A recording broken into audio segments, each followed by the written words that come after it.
Morning, everyone. Hello, I hope you're all having a good morning. Thank you for joining us today for our Predictive Analytics Labs demo. Please ask questions in the side panel and we'll answer them at the end or contact you to follow up directly. You will get a recording and the slides from today's session in a follow-up, so please share these with your colleagues.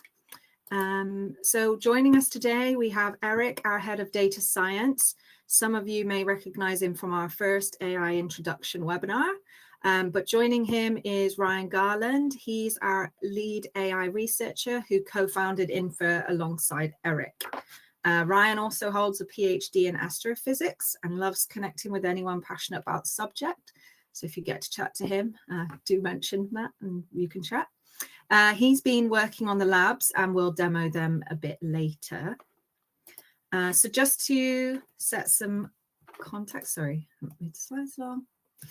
So just to set some context on what we'll cover today, we see the challenge clearly that revenue is easy to chase, but profit is harder to protect. And right now, protecting it is harder than ever. The cost of acquisition might be rising, discounts might be eroding margins, or churn creeping up silently. Finance and revenue teams don't just need growth, you need profitable growth. That's why we've built Revenue Insights, to give you a clear view of what's happening now and predict what will happen next. Today, Eric will show you how predictive analytics powers the full revenue journey, the foundational model of our AI, and Ryan will do a live demo of the labs. So over to you, Eric. Morning. I'll just do a quick intro. Maybe if you joined the first one, you've heard some of these words before, but I'll say them again in case you weren't there in the first webinar.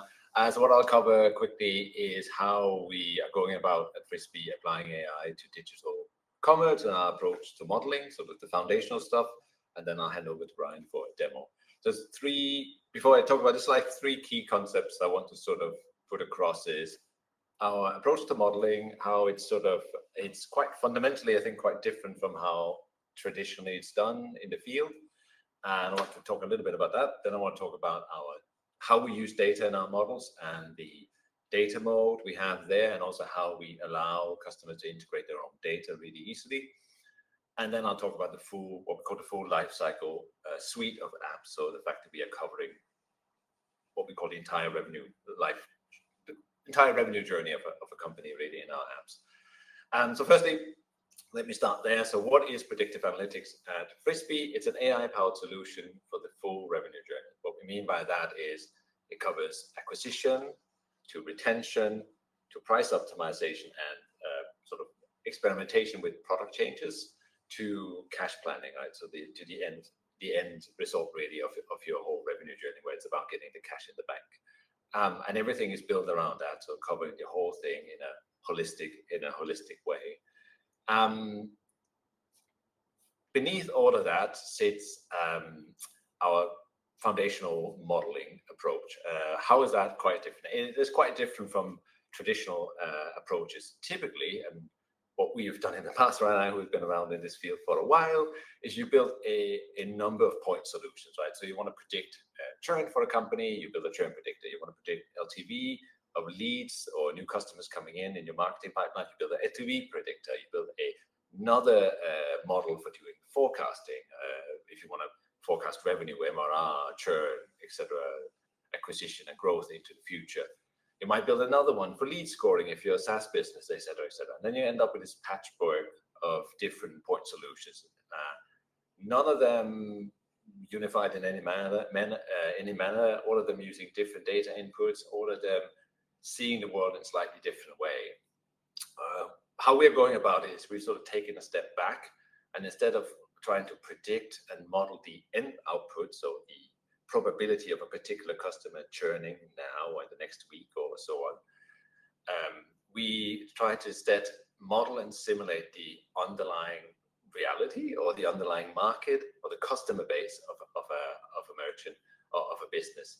So we're basically taking the customer base as it is today, and then we simulate it through time.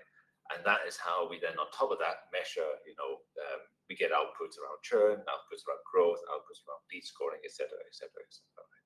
all these come out of this foundational model. We call it foundational model because it sits like one layer down from the end outputs, which is what you want is a churn predictor, a lead scorer, etc. So all of these are just applications of the same model for us. So it's a unified AI system for simulating customer behavior across the entire life cycle. That's our first, and maybe I'll quickly say before I go on to the next one, this gives us a couple of advantages really. Firstly, it's consistent across all use cases. So it's the same approach. It is viewing the business and is learned from your data the same way for all use cases, being the churn predictor, the lead scorer, the LTV predictor, the MRR forecaster. They're all thinking about your business the same way, and they've all learned from the same data, right? Because it's the same model that sits underneath. That's quite different from all these different, different models that really have no consistency in them. It also gives us a ton of use cases out of the box. So we don't need to build a new model for a new use case. We can use the existing model. We just need to turn the outputs into a particular form. So whenever someone says, "Oh, could we do forecasting in this way, or could we do LTV prediction in this way? Can we define LTV as at the 12 months aggregated revenue of a customer instead of 3 months, instead of the entire lifetime?" Well, that's easy for us. That's just a metric definition on top of a foundational model. It also gives us easy data integration. This foundational model, when I say foundational model, think about the ChatGPTs as well. They're foundational models. They just eat up a lot of, they read a lot of text, and from that they can do a lot of specific tasks around text. This is the same. It gets a lot of data around e-commerce and around digital commerce, and from that it learns how these business works, and then that also enables us to input a lot of different data sources. Right now we are using it.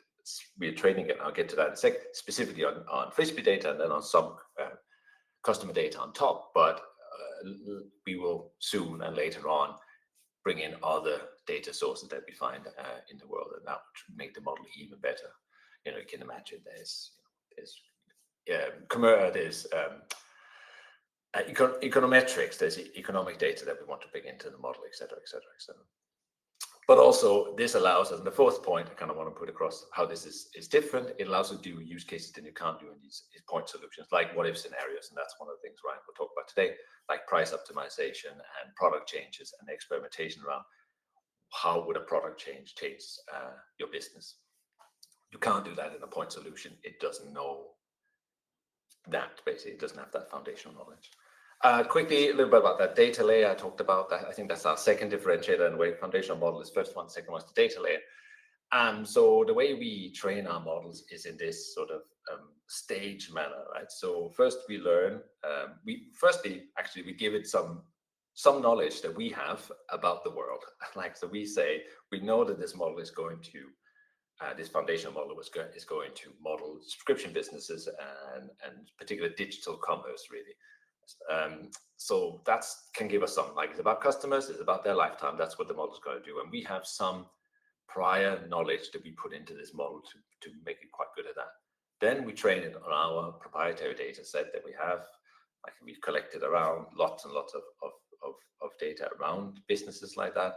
Then it can learn from that a more sector specific knowledge. And then on top of that, it learns from a particular customer. So when you log into our portal and you see predictions around your business, those are learned in that final layer where it looked at what data you have, and it learned from that. But it has gone through many stages before it gets there. So even if you don't have that much data, it will have some opinion, it will have some outputs, and then as you get more and more data into our system, it becomes better and better. And then on top of that, we then have the ability to even integrate customers' own data. So we have a number of out-of-the-box integrations, like data warehouse integrations, Snowflake, AWS, Azure, Google Cloud, etc., CRM, Salesforce, HubSpot, and things like that. So and then we can build also custom integration for if a customer has a system that is exposed through an API or something like that, or that's able to output files onto a file share, we can consume them into the model as well. Again, because from the beginning we built these models, this model, so it can consume really any type of data. It can easily adjust itself to it. So that's I think a sort of second differentiator, if you will, like the modeling, the data layer, and then on top of that, we built a full suite of applications. Again, all of these applications use the same underlying architecture, same models, the same data interface, but they just look at the model in different ways, right? So they look at the simulated outputs of this model in different ways, and that means you can get different insights out of that, right? So we have currently we have 2 apps live right now, one in beta and one coming. So the 2 apps we have live now is the pricing lab and the retention lab. They are going to get a lot more changes over the next couple of months. We have a lot coming up. I think maybe we'll talk about that. Sort of Ryan will mention a bit along the way, and I'll mention a bit as well. What we're coming up, and then we have the acquisition lab. So those, just quickly, pricing lab is all about how would price changes affect my top line business. Retention lab is about what's going on in my business right now in terms of churn, forecasting churn, looking at predicted MRR. When you build your own integration into your into our data layer, then that retention lab becomes a much higher precision thing, and we are able to then also predict an individual subscriber customer level how likely they are to churn, when, etc., etc., etc. And then soon to come with the acquisition lab. So that's all about acquisitions, about growth, new MRR, predicting that into the future, and also predicting at a lead level, or who is likely to convert, or if you're running a freemium model, like who is likely to convert to paid, etc., upsells. All of that happens in the acquisition lab.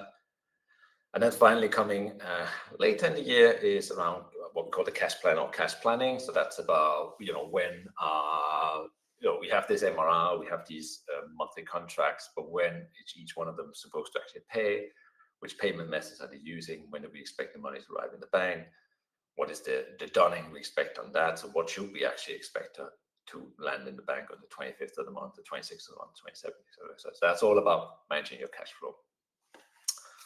And yeah, so that's the 4 apps we have today that covers the entire scope. So I say they cover the entire sort of revenue journey, from acquisition to retention, to optimization to cash planning, and they cover also the sort of the other dimension to it, if you will, from sort of strategic high level. So doing things like looking at forecasting of growth, looking at forecasting of retention, of upsells, top line MRR, etc. So that's kind of a strategic level, similar to price optimization, seeing how does the top line metrics change when we might move our price a bit, do these discounts, so we cover that down to the technical level. And technical level is more about comparing two campaigns. So you run a discount campaign against another one, and now in the acquisition lab you want to look at how they compare, which one was more successful, both in terms of signups, but in terms of the predicted LTV you get out of that, the churn. You might have run a discount, but it turns out you might have run a campaign with a particular discount targeting a particular cohort, but it turns out the LTV of them actually weren't that great, that wasn't that successful, etc. So all of that is sort of more at the tactical level, as well as predicting which customer we have today is most likely to churn in the next week. We should send them a discount coupon, or we should do something about to retain them, right? That's also at the very tactical level. So again, we try to cover the whole breadth there. Before I hand over to Ryan, which is next, that was very quick. I speak quickly in the morning with lots of coffee. But yeah, any question about that, put it in the chat, what I just said. Before I hand over to Ryan, I just want to quickly touch on a few other things coming. So we are, as I said, acquisition lab coming soon, cash plan coming later in the year. Lots of updates happening. If you've been looking at the retention lab, it is really an early stage one. We're rolling out soon our campaign, we'll call cohort analysis, right? We can look at different cohorts of customers that you have and how they compare to each other. That feeds into how you compare different campaigns against each other. Those features are coming out soon, and with that, a lot of new modeling as well. Later in the year, we're also going to start looking at a level above this. So we have these 4 apps, but what we want to do is bring in a sort of an analysis part above that, an automated analysis part, so an autonomous analysis part that every night runs through all of the outputs of all of these apps and the models, and finds the things that you should be looking at. So I hate to say the word, but it's an agent of sorts. But really what it does, you can also think of it as a notification system. Like you come in, you see what are the things that I should be looking at, I should be addressing today. click on the link, take you to the right thing that you need to look at right now, right? So that's also coming later in the year. We kind of want to turn it into your little, I hate to say the word again, co-pilot of sorts, like the one that always, assistant, let's call it assistant, a co-worker, that comes to you in the morning and tells you what has happened in your business that maybe you should be addressing. So exciting stuff coming, but Ryan, I'll hand over to you to talk about what's there today. Awesome. Thanks, Eric. Just want to acknowledge there are like a few questions, but we're going to answer them at the end, just in case anyone thinks we're not listening to them. We are. Cool. Okay, I'll share my screen. Hope this works. Might need to change tabs at some point. Okay, cool. So this is our Frisbee platform here. I want to point out the area that I'm going to show today. So in the bottom left, everyone can see the screen, yeah? Yeah, okay, cool. In the bottom left, we've got revenue insights down here. And then in particular, what we're going to show is there's a few sections here is performance analytics, but then the one I'm going to talk about today is predictive analytics. And so you can see there are three labs here. I'm going to go through the first two just because actually it takes some time to go through the acquisition labs in beta. So these two are launched. So I'm going to start with the pricing lab actually. And so what is the pricing lab? Basically, Eric said before that we simulate the entire like customer journey. We're more or less simulating your entire subscription business under the hood, and we surface those simulations in different ways. And in this case, it's about comparing prices within the same plan. The other labs will look at comparing plans, but this one is the same plan that you're comparing, but at different prices. And so what this lab enables you to do is that kind of scenario testing where you say, what if I increase the price by 10% or reduced it, and see how that changes things.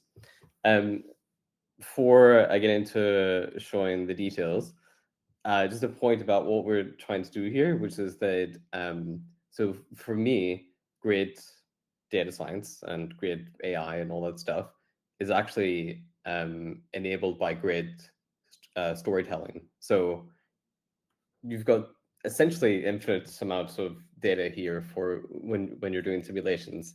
And so you can show a million graphs. If you show a person a million graphs, they're going to get zero insights, right? They don't know where to look. There's things everywhere. They have to make the story themselves. And so rather than showing a million graphs, we've tried to make them as concrete as possible and only have a few graphs and try to tell a story as we go along. So how do you make it work? First, you go here and you select a plan. Obviously, here this is a demo. I can't show any real data, so got a whole bunch of demo plans here. I'll just pick the first one. And then the second thing that you do is you can pick different pricing scenarios. So you can reduce the price by 10% or 20%. I'll just keep the plus and minus 10% here. And then you hit launch pricing lab. It will go and fetch all of the relevant data to your account. And the first thing that you'll see is just a little sort of headline, just a reminder of what this plan is.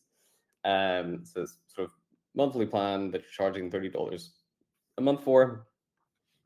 And all of the insights that are to come are summarized in this little overview here. So you can get a hint of what's to come.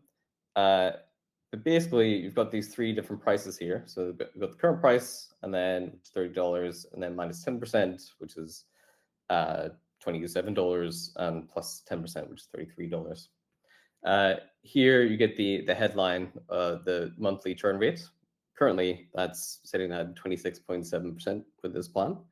And if you were to change the price, you can essentially start to see the effect of that price change. So changing your price by 10% in this case will have an asymmetric effect on the price in either direction. So reducing your price, you expect the churn rate to decrease, which is a good thing. And if you increase the price, the churn rate will go up. Of course, if your churn rate is going up, then you are potentially losing more money, but also the price of the product has gone up. So like, what's that balance? And that's going to be sort of the story that's being told here today. I can go through the rest of these, but these will come up in the rest of the lab. So I'll maybe just go through the lab instead. So the idea here is that each step follows the next. So you go from churn rate to an expected customer lifetime, and then the cumulative revenue per customer. So that is essentially how much money are you making over time. So like month 1, month 2, and so on until that person churns. And then from that, you can basically extend that into the customer's entire lifetime. And then once you understand what their lifetime is, you can understand what their lifetime value is because you know the price of the plan. After that, to actually put all this together into a forecast, you need to understand how the price change affects the new customer acquisition. So like how many signups are you getting? All of this analysis is both particular to your data, but also based on essentially like a meta-analysis of many like sectors, all that sort of general data that we talked about earlier. So that's how we can learn these things, both in a general sense and in a specific sense. So the first chart is this, the customer churn rate. So what this chart is very interesting because you have what is essentially the monthly churn rate at different points in the customer journey. So what I mean by that is that people in their customer journey have different rates of churn as they go along. So let's say for Duolingo, right? The people will start, and let's say in the first month they're like 10% likely, I think that's what it is here, 10% likely to churn in that first month. And that's because they have got this cool new app and they're trying to learn Mandarin for their trip to China, right? As time progresses, people become less enthused with learning a new language because they realize actually it's quite a lot of work. And maybe they've gone and they've done their trip to China and they don't need to learn Mandarin anymore. And so you get this like pattern where the churn rate at the start of the journey is different to like, 5 months in, right? And so you can get these patterns that increase here, which is what's actually happening for this plan, that over time, the likelihood of churn is increasing. You can also get the opposite effect where people are very likely to churn at the start, and then you have a few loyal customers that are sort of retained over time. So that might be like specific e-commerce subscriptions. So that's what we're showing here. We're also showing 3 different prices. So this minus 10% current price and plus 10%. And then what's really interesting is that, so you can see here, sort of as you decrease the price, you get less churn, which is expected. If you increase the price, you get more churn. And then we have these error bars, essentially. They're not actually error bars, they're actually distributions. So like we said before, we're simulating many scenarios. And so these bounds here show those range of simulations. So there's some uncertainty around when you increase or decrease the price of how much that's going to affect the churn rate. So it could affect a lot. It could affect not very much at all. It depends a bit on your business and how much data that you've had from previous price changes and how much we know about like this particular market. So that's why there's a bit of a range there. There's also a range in the customer churn rate itself. So what I mean by that is that there are some people who sign up to Duolingo and they're really good at languages and they use it every day. And that person is much less likely to churn than the person who is kind of crap and they, they don't enjoy not being good at languages, and so they're more likely to churn. And so that's all kind of related to the customer usage, but there's always a range of churn rates there. I'll also point out these little cards. So at each of these little cards, we're trying to give you the best, sort of most digestible insight. So you can see here, lower prices help retain customers starting at 8.5%. So you can see down here, the start point is that they have a churn rate of 8.5. And then that grows to 17.6 by day 90. So we're trying to pick like anchor points to tell a story so that you can compare these three prices. So, it's 8.5% here, it's 11% here. And you can see as I hover on these numbers, it also gives you the range as well. So it's technically not just one number. It's not 8.5. It's actually between 6.2 and 11.2. So we're very careful about these simulations and making sure that we understand the uncertainty involved. Each of these charts will also have quite long descriptions around what is in here, because we do understand they are kind of complex, and we want to be very specific about like what everything means and make sure that people understand. So that's the customer return rate. I spent a lot of time on this one.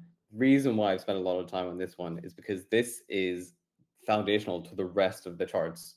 All of the rest of the chart, well, I'm sorry, most of the rest of the charts follow from this chart.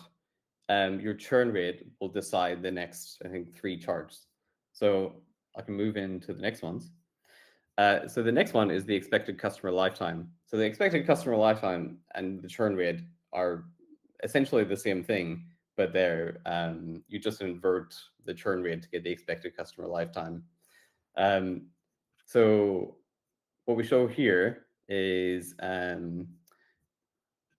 another piece of sort of data storytelling that we're going for here is essentially the survival rate at specific points. So here, what this chart means is at any given day, how likely is someone still to be alive in your subscription? So this 50% line means they're 50% likely to still be alive at this point.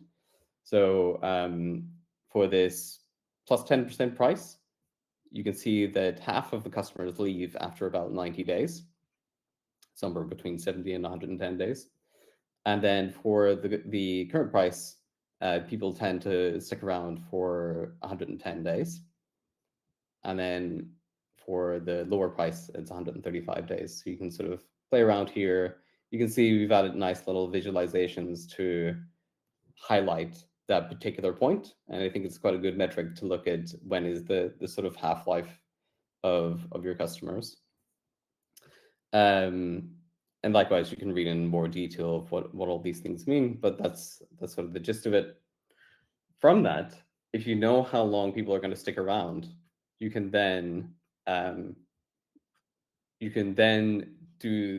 invert this again and multiply by the price and say how much money are we going to make over time for any given customer.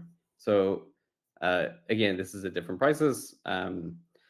So you can see early on at these 3 different prices, they are exactly $27, $30, and $33 because that's the price change. As you move along this curve, something kind of strange happens. So the 10% increase in price, you're making more money until day 150 of this journey. And then actually what happens is that the decrease in price is actually making more money than the increase, which sounds weird and counterintuitive, right? But actually what's happening, if we go back here, is that the decrease in price has made people survive for longer. So they've stuck around for an extra month or 2, and that extra month or 2 is more than the 10% increase. So this might not be true for all plans, by the way. This is just this particular plan. Actually decreasing the price will increase the money that you're making over time eventually. So in the short term, you'll make more money with the price increase, but in long term, you'll make less, is what's being said here. And then, so from that, you can then see that all of these values sort of peter out, right? So they've all become a straight line at the end. This straight line is the lifetime value. So this is how you get to a lifetime value. These three points here can then be put onto a lifetime value distribution. So this is basically, this next plot is the same plot as this, but just the last three data points. And we can then just make it super clear which of these price changes is optimal. So at the current price, the LTV for someone is about $145. If you were to increase it, it would most likely be around 156, but it could also be less. It could be 131. It could be more. It could be 188.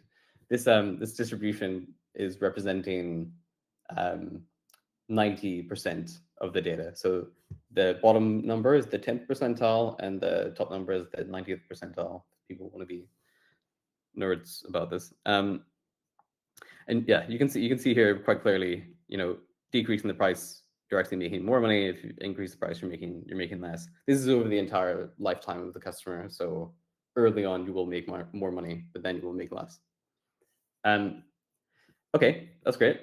The next sort of piece of the puzzle is, okay, revenue is essentially new business and current business, right? So current business is affected by retention and also things like upsell and downsell. New business is all new money, right? Like acquiring new customers. And so we also have a way of modeling the new customer acquisition here. So at different prices, you can essentially see different effects here. So what this chart is the number of new subscriptions for every month. So you can see here these are the data points essentially, and you can see our model here, which is a sort of fairly straight line. Actually, it doesn't try to fit every single data point exactly. It's yeah, this is the trend. We can take that model and then forecast in the future what the new subscriptions would be at the current price, which is what you're seeing here. And then we can also do the same thing again, which is we can actually take that model and we can change the price. And so this has learned some dynamics from previous price changes and how that affected the rate of signups. And so you can see how that is affecting the number of signups that you get. What's really interesting here is actually the model accounts for market dynamics. So when you increase or decrease your price, what happens is that over time, people kind of either forget about the price increase or your competitors change their price. And so actually it's kind of comparable. And so things tend to an equilibrium after you change your price. So there's usually like some people who just sort of churn or don't sign up because of that initial price increase, but then that's kind of forgotten over time. So that's why you can see there are three lines here, and they actually kind of converge to the same value over time. And that's obviously quite complicated. So what we're trying to do here is, again, take all of that insight and make it super digestible. So at the current price, over the next 12 months, you're expected to make 9,483 new customers. If you were to decrease the price by 10%, you actually expect 2% more customers. And likewise, if you increase the price, you can get a 2% decrease of customers. And of course, these all have ranges as well. So like, we're not saying you're definitely going to get 2%. It might be 2% increase or a 5% increase, could be a 2% decrease. There's a range, and you won't truly know until you make the change. There's also other views of this, which is essentially the same data, but you can compare the cumulative number of new subscriptions over time.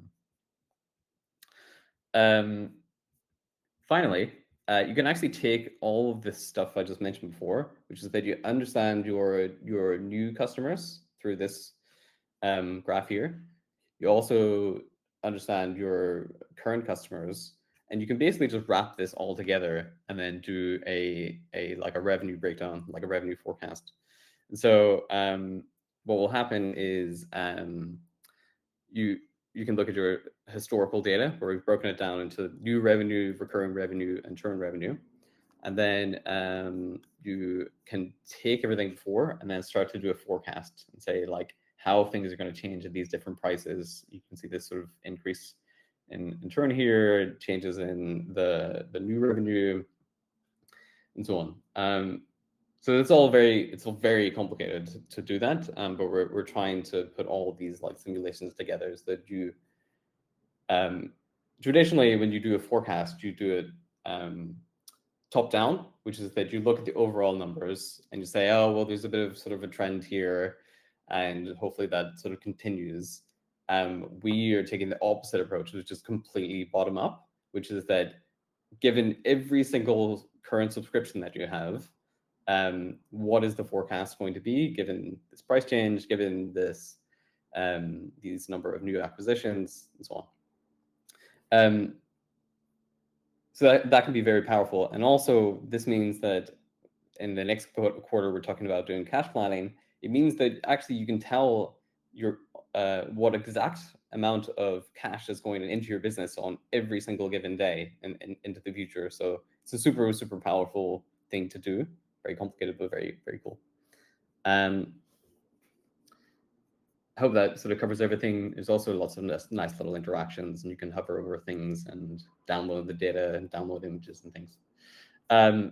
Okay, sorry, I'm taking up loads of time, so I'll go to the next lab. The good thing about this lab is that it will require less explanation because a lot of the components that we had in the previous one are reused here. So this is the retention lab. Sorry, just going to close that. So in the previous one, we were comparing prices across the same plan. In this, we're trying to compare different plans. We're trying to compare different plans rather than different prices. So here I picked two plans. We've got a demo basic plan and an enterprise plan. And what this will do is it will essentially summarize everything about churn. So here you can see this is the monthly churn rate. This is around 19%. This is 8.5%. We'll also try to look at things like, so this is, I think, the last value of the churn. And then this will be sort of like rolling averages, and likewise, we're showing the customer lifetime, churned MRR, some things that we were showing before. So it's the same sort of setup. Everything starts from like the churn rate. So this is a slightly different chart. This is showing the historical churn rate, and then this is what we're sort of forecasting the churn rate to be into the future. So actually, you can see for this demo plan, we're expecting churn to go down a little bit. Just I guess a bit of a downward trend here. For this enterprise plan into the future, we're saying that it's probably going to stay about the same, which looks sort of correct. This is again the chart that we had in the first chart that we had in the previous lab, which is essentially the customer churn rate. So you can now compare different plans directly. The good thing about this is that even if you have plans that are annual, weekly, daily, whatever, because we've aggregated it to a monthly churn rate, it means that you can directly compare plans even if they're on different timescales. So you can compare your annual plan to your monthly plan, which is like super, super useful, I think. Yes, these are the same sort of insights. You know, it starts at 11% and increases to 34%. You can see, you know, these patterns are sort of consistent. Again, this is the expected customer lifetime. Same chart as the other one, except for again, you're comparing the plans, not the prices. And then here we have, this is actually a new chart. We have the amount of MRR over time. So the amount of churned MRR over time. So you can see here, this is the sort of historical amount of churn. We're expecting this to actually go up here and sort of be a bit consistent for this other plan here. I'm going to actually switch a tab to show you something else. So this last section is, Eric mentioned this earlier, but we do custom integrations. So essentially, the way that the model works currently is that we are predicting, we're doing simulations for all of the subscriptions, but the usage data is what is actually needed to say this particular customer is going to churn for this reason. So we don't have access to your usage data.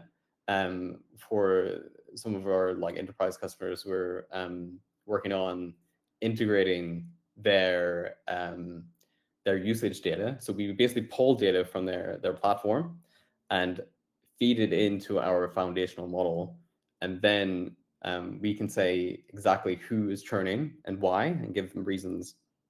So it means you're leveraging both our sort of foundational stuff, but also your internal data. I think someone's going to talk about that later, about how to do that. I can show this other tab quickly. This is just so I can give you an example of what that looks like here. So hopefully people can see this. Essentially, what it will be is that we'll have some sort of ID for the subscription for the user, what the plan they're on, when their next renewal is, and their churn probability, and also give a reason of why they're going to churn. So this is a specific custom integration. So you would have to chat with this. We can't just give this to you because we don't have access to your data, which makes sense. Cool. Actually, I think that's probably it for the labs. There's a lot of stuff, so I can hand over to Eric or Verity again. I'm not sure who's speaking next. Thanks.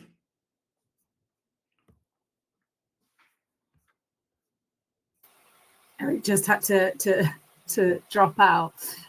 So you ended there on actioning predictions. So how do customers go about that, Eric?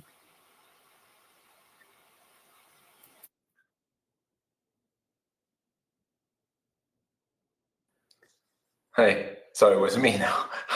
I just had someone knock on the door, so I had to spare 1 sec. Yeah, I think we're running a bit. So yeah, I'll talk a little bit about action and prediction quickly.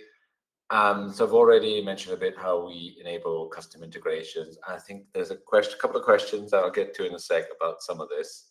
Actually, come back to cover this. So we say, the action predictions as part of the custom data integration that we built into our model. It also allows us to write back, right? So it's not just about bringing data into our system, into our model to make it better, more precise. It can also then write back results. So, and again, using the same out-of-the-box integrations like Salesforce, HubSpot, Snowflake, etc., we are then able to write back, let's say, a churn prediction, right? So if we know using your data that a particular customer has 85% likelihood of churning at the next renewal, we can write that back into your system of record, your Snowflake, your Salesforce, where you can then action it. So that's sort of how you can action it. Then you can drive actions downstream, right? Sales can pick up, customer success can pick up. You can use that in marketing to send out certain coupons, etc., etc. So that is quite powerful as well.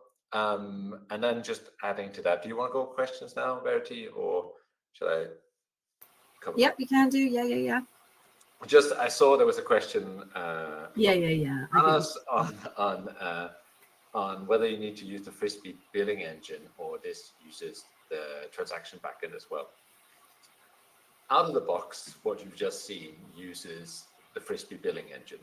So to have that out of the box without any further integration, yes, you need to be on Frisbee billing right now. However, if we do a custom integration, so if you keep your customer data, and that is because the model needs to know about your subscription model, it needs to know about your plans and your customers, which is not available in the raw transaction data we have. But then, we can use, if we can build an integration, so if you have on any of your data sitting on any of these platforms, so you have a publicly available, something where we can pull data from, then we can pull that in, we can join that with the transaction data inside Frisbee, which gives us the actual transactions that we need. And then on top of that, you get all of this out of the box. So yes, currently out of the box needs Frisbee billing, but with a custom integration and custom model, it can work for pay customers as well. So if you're on a what we call pay, if you're a transaction, if you use this only for transactions. And that covers then, you mentioned ours as well, failed aborted transactions. Yes, once we have then a custom integration, that is part of the acquisition side and also part of the cash planner. And you had another question asked about benchmarks and trends. I didn't mention that. Maybe I should. That's one of the other things we're working on. So we have a couple of minor. I talked about the cash planner. I talked about the agentic side, and then we have a couple of things coming as well. We are looking into benchmarking as well. That is benchmarking around. Firstly, we want to address benchmarking around campaigns. So when is the right time to launch a campaign? What is the right day, etc., stuff like that. And then of that, we hope to also build out more benchmarks as we get more data around. Where would you